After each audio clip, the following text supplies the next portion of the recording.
à vendre 2 grammes d'or, je ne sais pas c'est quoi là, les gens, c'est tout, quoi, à 2700 dollars, je ne sais pas quoi, de pièces, je ne sais pas, quelque chose comme ça. C'est pratiquement fini. C'est comme si les gens sont à la course de l'or. Pour faire quoi, je ne sais pas. Parfois, je suis là et puis dans ma tête, je me dis, peut-être qu'un jour, je vais essayer de... Si j'ai beaucoup d'argent, c'est permis de rêver. Ouais. Si j'ai beaucoup d'argent, je vais bâtir une église où même le sol est en or.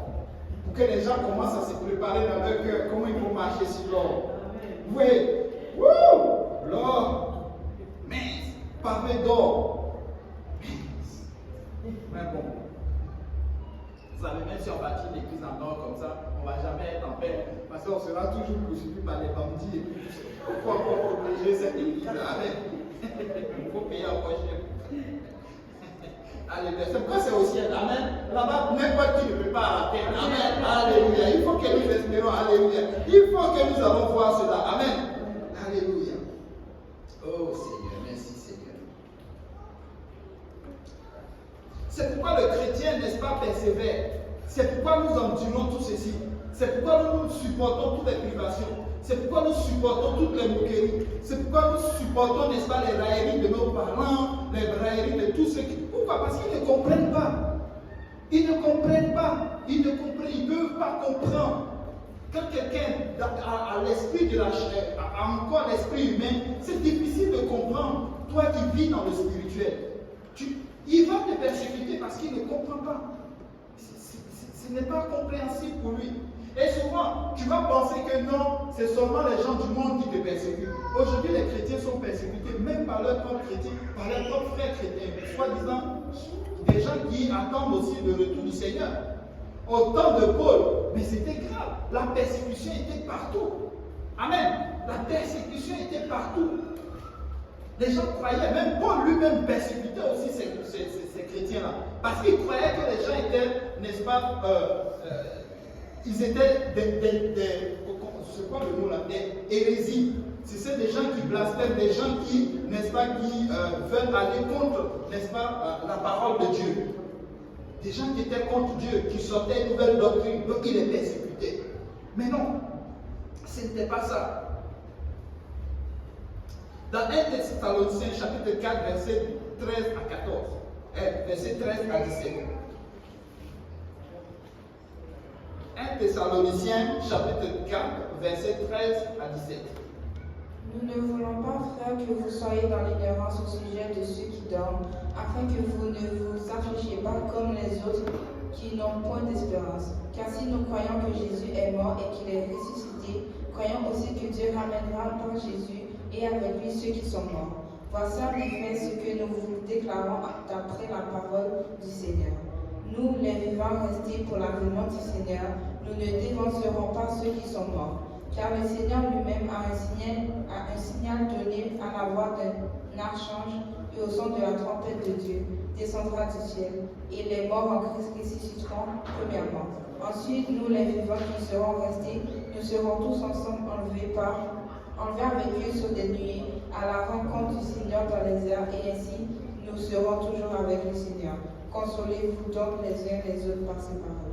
Merci Seigneur, merci pasteur. Mais vous savez quoi? Le Seigneur ne veut pas que nous soyons des ignorants. Amen. Le Seigneur ne veut pas que nous soyons, n'est-ce pas, découragés par la situation actuelle. Si vous regardez quand Paul écrit, je disais tantôt que quand Paul écrit ses écritures, il écrivait ses lettres, n'est-ce pas, pour adresser aux Thessaloniciens, c'était pour les fortifier. Pourquoi? Parce qu'ils étaient totalement découragés. Ils étaient peut-être dans une situation où vraiment c'était un peu le chaos. Pourquoi? Parce que les chrétiens, les premiers chrétiens étaient vraiment persécutés. Et quand on parle de persécution, ce n'est pas les persécutions que nous avons maintenant.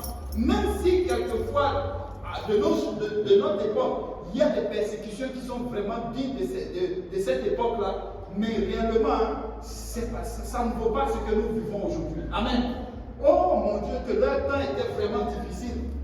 Des gens étaient frappés, des gens étaient chicotés, juste parce qu'ils disent qu'ils croient en Jésus.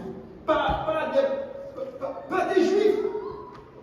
Si c'était les Romains seulement, d'accord, on allait comprendre. Mais pas des Juifs. Oui, Et la bonne personne bien placée pour le dire, c'était Paul. Parce que lui-même, il a persécuté jusqu'à tuer des gens.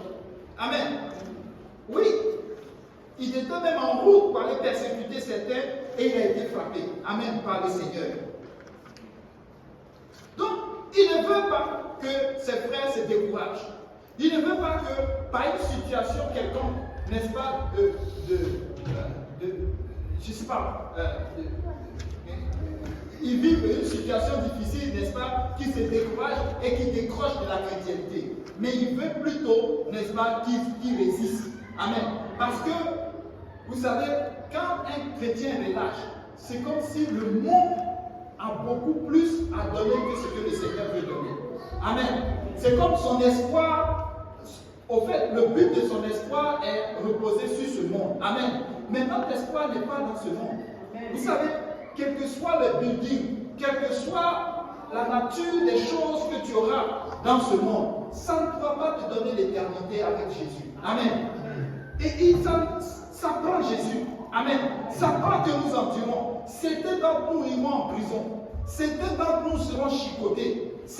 Vous avez vu un peu la persécution en Inde, au Pakistan? Il y a des chrétiens qui sont privés de leurs droits parce qu'un certain est venu au pouvoir. On met même des murs et des barrières. Tout ce qu'ils peuvent faire comme boulot, c'est de nettoyer, n'est-ce pas, les égouts. Privés de leurs droits. On fait une manifestation, les gens vont mettre de la sécurité autour d'eux pour ne pas que les touristes aillent dans cet endroit-là. Pourquoi? Parce qu'ils sont considérés comme des rebelles. Et c'est des chrétiens. De nos jours, j'ai été même étonné de voir que tout dernièrement en Irak, il y a eu un incendie dans un mariage. Et c'était dans une ville chrétienne. Je ne sais pas si ce sont des catholiques ou bien quoi, mais j'étais même étonné. J'ai dit, mais waouh, avec tout ce qui s'est passé, il y a encore une ville chrétienne. Il y a des gens qui vivent leur chrétienté là. C'est incroyable. Mais c'est ça. Parce que les chrétiens, je vous le dis, nous sommes les plus persécutés aujourd'hui. Oui. Et Paul écrit ces choses, n'est-ce pas, pour les fortifier, pour les encourager.